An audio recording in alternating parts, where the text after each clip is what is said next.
Hi friends, இன்னைக்கு நம்ம என்ன பார்க்க போகிறோம் அப்படின்னா, இன்னைக்கு எல்லாரும் ஆவலோட எதிர்பார்த்துட்டு சிக்கன் கிரேவி தாங்க. போன தடவை எடுத்தது கொஞ்சம் சொதப்பிடுச்சு. அதனால இந்த தடவை ஒரு லாங் வீடியோவாகவே எடுத்து போட்டுலாம் எடுத்திருக்கேன். இதில் நான் என்ன வச்சிருக்கேன்னா, ஜீரகத்தையும் மிளகையும் நல்லா ஃப்ரை பண்ணி ஒரு கப்பில் எடுத்து வச்சிருக்கேன். இதுக்கப்புறம் ஒரு சட்டியில் எண்ணெய் ஊற்றி அதுக்கு தேவையான சின்ன வெங்காயம், வரமிளகா, கருவேப்பிலை இது எல்லாத்தையும் நல்லா வதக்கி எடுத்துக்கணும். இது வதங்கினதுக்கப்புறம் ஓரளவுக்கு வதங்கினதுமே தேங்காவையும் போட்டு நல்லா வதக்கிக்கணும். இது எல்லாத்தையும் மொத்தமாக போட்டு ஃப்ரை பண்ணிகிட்டே இருங்க கொஞ்ச நேரம். அதுக்கப்புறம் என்ன பண்ணணும், இங்கே நாங்கள் வீட்டிலேயே அரைச்சி வச்சுருந்த கொத்தமல்லி தூள் இருந்துச்சு. ஸோ அது வந்துட்டு ஒரு 2 to 3 ஸ்பூன் நான் போட்டுக்கிறேன். அது நல்லா போட்டு நல்லா ஃப்ரை ஆனதுக்கப்புறம் எங்ககிட்ட பட்டை, கிராம்பு, இந்த லவங்கம், இந்த ஸ்பைசஸ் எல்லாம் வந்துட்டு நாங்கள் அரைச்சி வச்சுருந்தோம். அது ஒரு 1/2 டீஸ்பூன் போட்டுக்கிறேன். அதை 1/2 டீஸ்பூன் போட்டதுக்கப்புறம் நல்லா அதை ஃப்ரை பண்ணிக்கோங்க. நல்லா ஃப்ரை பண்ணிவிட்டு இந்த மசாலா, அந்த வெங்காயத்துக்கு கூட அந்த மசாலாலாம் கோட் ஆகணும். கோட் ஆகி வந்ததுக்கப்புறமா இதை வந்துட்டு ஆற வச்சுருங்க. இது ஆற வைக்கிறதுக்கு முன்னாடி நம்ம வறுத்து வச்சுருந்தோம் இந்த ஜீரக மிளகு, அதை போட்டு சும்மா ஒரு பரட்டினா போதும். நான் ஆல்ரெடி நம்ம வறுத்து வச்சுருந்தோம், அதனால் சும்மா போட்டு பரட்டிட்டு இதை அப்படியே ஆற விட்டுருங்க. ஆறினதுக்கப்புறம் மிக்ஸி ஜாருக்கு மாற்றிக்கோங்க. மிக்ஸி ஜாருக்கு மாற்றிட்டு ஒரு லைட்டாக தண்ணி ஊற்றிக்கோங்க. ரொம்ப தண்ணி ஊற்ற வேணாம், லைட்டாக தண்ணி ஊற்றினா அந்த திக்னஸ் கிடைக்கும். ஸோ அதை லைட்டாக ஊற்றி நல்லா திக்காக அரைச்சி எடுத்துகிட்டு வச்சுக்கோங்க. அதுக்கப்புறம் ஒரு சட்டியில் எண்ணெய் ஊற்றி அதுக்கு தேவையான அளவுக்கு கடுகு, அதுக்கப்புறம் கடுகு நல்லா பொரிஞ்சோடனே கிராம்பு ஆட் பண்ணிக்கோங்க. ஒரு 2 கிராம் போட்டாலே போதும். அந்த கிராம் நல்லா பொரிஞ்சதுக்கப்புறமா நீங்கள் வச்சுருக்க வெங்காயம், கருவேப்பிலை, தக்காளி இது எல்லாத்தையும் போட்டு நல்லா வதக்கிக்கோங்க. தக்காளிக்கு வந்துட்டு உப்பு போட்டு நீங்கள் வதக்கினீங்கன்னா சீக்கிரம் வதங்கிடும். ஸோ உப்பு போட்டு நல்லா வதக்கி எடுத்துக்கோங்க. தக்காளி நல்லா வதங்குற வரைக்கும் வெயிட் பண்ணுங்கள். தக்காளி ஓரளவுக்கு தோல்லாம் பிரிஞ்சு வதங்கினதுக்கப்புறமா நீங்கள் வேக வச்சுருந்த சிக்கன் தூள், அதில் மஞ்சத்தூளெல்லாம் போட்டு மஞ்சத்தூள், உப்பு போட்டு வேக வச்சிடணும்ல.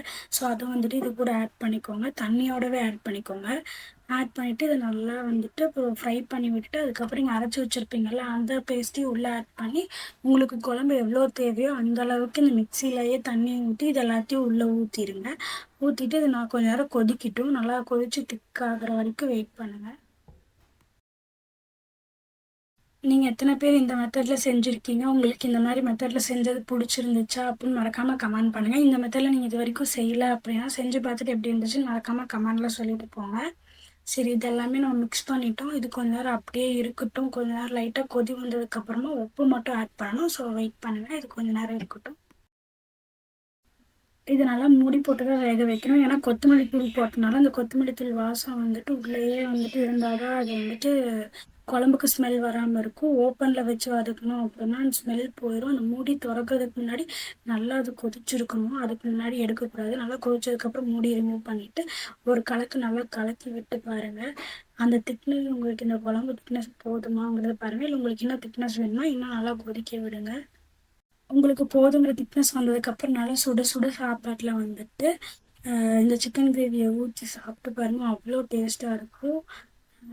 நானும் பாருங்கள் சாப்பாட்டில் அந்த குழம்பு வச்சு தான் சாப்பிட்ருக்கேன். ஸோ நீங்களும் இதை ட்ரை பண்ணி பார்த்துட்டு எப்படி இருந்துச்சுன்னு மறக்காமல் கமெண்ட்டில் சொல்லிட்டு போங்க. இது உங்களுக்கு இந்த வீடியோ பிடிச்சிருந்தா மறக்காமல் லைக் பண்ணுங்கள், ஷேர் பண்ணுங்கள், சப்ஸ்கிரைப் பண்ணி வச்சுக்கோங்க. இன்னும் இந்த மாதிரி புது புது வீடியோஸ் நான் போட்டுகிட்டே இருக்கேன். உங்களுக்கும் ஏதாச்சும் ரெசிபி வேணும் அப்படின்னா மறக்காமல் கமெண்ட் செக்ஷனில் சொல்லுங்கள். நான் அடுத்த வீடியோ அதை போடுறேன்.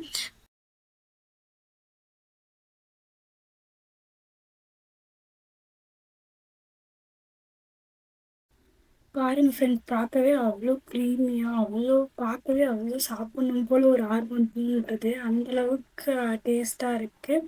பார்க்கவே அவ்வளோ க்ரீமியாக கன்சிஸ்டன்சியாக சூப்பராக இருக்குது. ஸோ நீங்களும் ட்ரை பண்ணி பார்த்துட்டு எப்படி இருந்துச்சுன்னு கமெண்டில் சொல்லுங்கள். Tata by.